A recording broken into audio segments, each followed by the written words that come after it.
প্রভুপাদ যে অষ্টতর শত স্ত্রী, আজকে আমরা গুরুপদে বসছি, আমার শিষ্যরা আমাকে বলবে অষ্টতর শত স্ত্রী, কিন্তু চৈতন্য মঠে প্রথা নেই।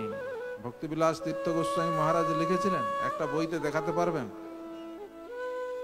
পরবর্তী ভক্তি কুসুম শ্রবণ গোস্বামী মহারাজ ছিলেন, দেখাতে পারবেন? একটা জায়গায় লেখা আছে, বরং ভক্তি কুসুম শ্রবণ গোস্বামী মহারাজের একটা আর্টিকেল আছে অষ্টতর শতশ্রী বলি।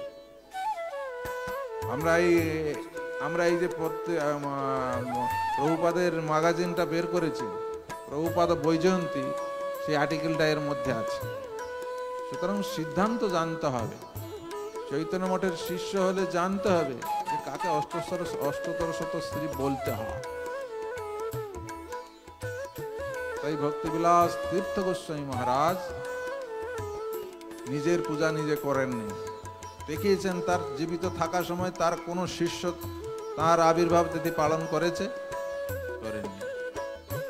আমার গুরুপাদ পদ্ম ভক্তি প্রজ্ঞান জ্যোতি গোস্বামী মহারাজ, কেউ বলতে পারবেন কোনোদিন কোন আবির্ভাব তিথি পালন করেছে? হয়নি, কোথাও হয়নি। এ হচ্ছে চৈতন্য মঠের আদর্শ। যারা শিষ্য হয়েছেন, যারা জানেন না, এই জিনিসটা ভালো করে জানেন। সুতরাং আমি সকলকে বলবো যে তারা এই প্রভুপাদের ব্যাস পূজা তিথিতে অবশ্যই যোগদান করে।